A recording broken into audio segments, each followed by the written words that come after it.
ಎಲ್ಲ ವೀಕ್ಷಕರಿಗೆ ವಿಶೇಷವಾಗಿರ್ತಕ್ಕಂಥ ನಮಸ್ಕಾರಗಳು. ನಾನು IK ಕಮ್ಮಾರ್ ಅಂಥೇಳಿ ಒಬ್ಬ ನಿವೃತ್ತ ಪತ್ರಕರ್ತ. ಸಾಹಿತ್ಯಿಕವಾಗಿ ಅನೇಕ ಗ್ರಂಥಗಳನ್ನು ರಚನೆ ಮಾಡಿರ್ತಕ್ಕಂಥ ಹೆಮ್ಮೆ ನನ್ನದು. ನಾನು ವಿಡಿಯೋ ಮಾಡ್ತಕ್ಕಂಥ ಮುಖ್ಯ ಉದ್ದೇಶ, ಆರಂಭದಲ್ಲಿ ಕೆಲವು ವಿಡಿಯೋಗಳನ್ನು ತಾಯಿಯ ಕುರಿತಾಗಿ ಮಾಡಬೇಕಂತಕ್ಕಂಥ ಸಂಕಲ್ಪ ನನ್ನದಾಗಿದೆ. 1ನೇ ವಿಡಿಯೋ ಇದಾಗಿದ್ದರಿಂದ ನಾನು ಆರಂಭದಲ್ಲಿ ನನ್ನ ವಿಡಿಯೋವನ್ನು ಆರಂಭ ಮಾಡಬೇಕಾದ್ರೆ ತಾಯಿ ಮೌಲ್ಯವನ್ನು ಹೇಳಬೇಕಂತಕ್ಕಂಥ ನನ್ನ ವಿಶೇಷವಾಗಿರ್ತಕ್ಕಂಥ ಒಂದು ಸಂಕಲ್ಪ. ನಾವೆಲ್ಲ ಜಗತ್ತಿನಲ್ಲಿ ಇತ್ತೀಚಿನ ದಿನಗಳಲ್ಲಿ ನಾವು ನೋಡಲಾಗಿ ಗುರು ಹಿರಿಯರು ಮತ್ತು ತಾಯಿ ತಂದೆಗಳಿಗೆ ವಿಶೇಷವಾಗಿರ್ತಕ್ಕಂಥ ಸ್ಥಾನಮಾನ ಕೊಡ್ತಕ್ಕಂಥದ್ದು ಬಹಳಷ್ಟು ಕಡಿಮೆ ಆಗ್ತಾಯಿದೆ. ನಮಗೆ ಅರ್ಥ ಆಗ್ತಾಯಿಲ್ಲ, ನಾವು ಯಾಕೆ ದುಃಖದಲ್ಲಿದ್ದೇವೆ, ನಾವು ಯಾಕೆ ಸಮಸ್ಯೆಯೊಳಗೆ ಸಿಕ್ಕಾಗ್ತದೆ, ಅದು ಈಗಿನ ಪೀಳಿಗೆಗೆ ಅರ್ಥ ಆಗ್ತಾಯಿಲ್ಲ. ತಾಯಿ ಅಂದರೆ ಸುಲಭದ ವಸ್ತು ಅಲ್ಲ. ನಾವೆಲ್ಲ ಹಿರಿಯರಿಂದ ಅನೇಕ ನಮ್ಮ ಗುರುಗಳಿಂದ ಕೇಳ್ತೀವಿ, a mother is equals to 100 school masters ಅಂತ ಹೇಳ್ತೀವಿ. 100 ಜನ ಶಾಲಾ ಶಿಕ್ಷಕರು ಕಲಿಸ್ಬೇಕಾಗಿರ್ತಕ್ಕಂಥ ವಿದ್ಯೆಯನ್ನು ಒಬ್ಬಳು ತಾಯಿ ಕಲಿಸ್ತಾಳೆ ಅಂತಂದರೆ ನಾವು ತಾಯಿಯ ಮೌಲ್ಯವನ್ನು ಭಾಳಷ್ಟು ಗಂಭೀರವಾಗಿ ತಿಳ್ಕೊಳ್ಬೇಕಾಗ್ತದೆ. ಯಾಕಂದರೆ ತಾಯಿ ನಮ್ಮನ್ನು ಸಾಕಿ ಸಲುಹಿ ಈ ಸಮಾಜದಲ್ಲಿ ನಮಗೆ ವಿಶೇಷವಾಗಿರ್ತಕ್ಕಂಥ ಸ್ಥಾನಮಾನವನ್ನು ಕೊಡೋದರ ಮುಖೇನವಾಗಿ ನಮ್ಮ ಅಂತಸ್ತನ್ನು, ಗೌರವವನ್ನು ಹೆಚ್ಚಿಸ್ತಕ್ಕಂಥ ಕೆಲಸವನ್ನು ತಾಯಾದವಳು ಮಾಡ್ತಾಳೆ. ನಾವೆಲ್ಲ ನಮ್ಮ ತಾಯಿ ನಮಗೇನು ಮಾಡ್ತಾಳೆ, ಏನು ಮಾಡಿದಾಳೆ ಅಂತಕ್ಕಂಥ ಒಂದು ಪ್ರಜ್ಞೆ ಕೂಡ ನಮಗಿರುವುದಿಲ್ಲ.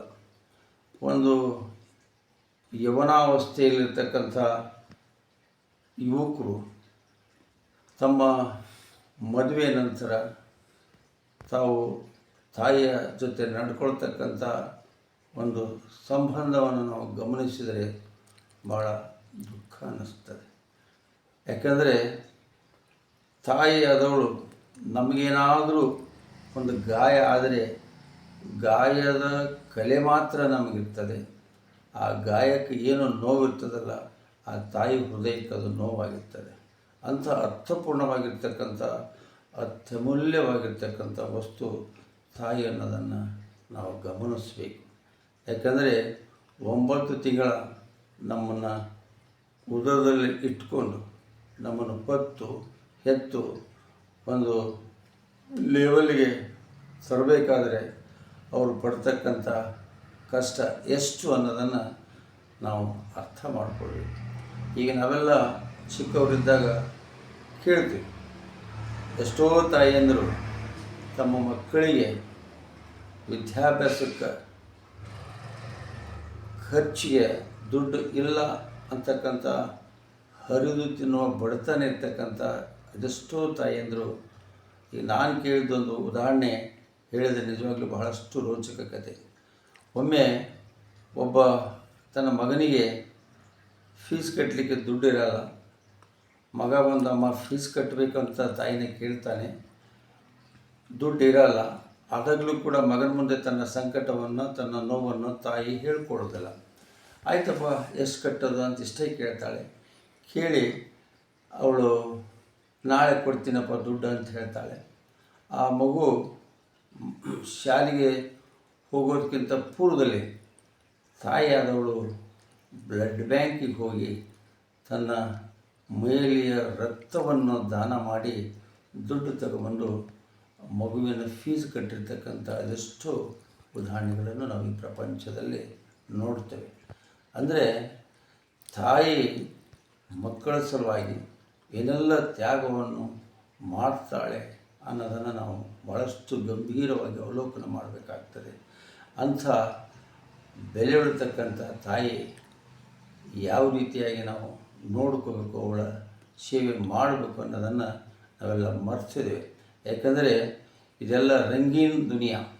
ಈ ಕಲಿಯುಗದಲ್ಲಿ ನಾವೆಲ್ಲ ಬೇರೆ ಯಾವುದೋ ಒಂದು ಪುತ್ರ ವ್ಯಾಮೋಹನೋ ಪತ್ರಿ ವ್ಯಾಮೋಹ ಇದಕ್ಕೆಲ್ಲ ನಾವು ಬಲಿಯಾಗಿ ನಮಗೆ ಜನ್ಮ ಕೊಟ್ಟಿರ್ತಕ್ಕಂಥ ತಾಯಿಯನ್ನು ನಾವು ಸಂಪೂರ್ಣವಾಗಿ ಕಡೆಗಣಿಸ್ತಕ್ಕಂಥದ್ದು ಕೆಲಸ ಇತ್ತೀಚೆಗೆ ನಡೀತಾ ಇದೆ. ಅದಕ್ಕೆ ದಯವಿಟ್ಟು ನಾನು ವಿಡಿಯೋ ಸುಮಾರು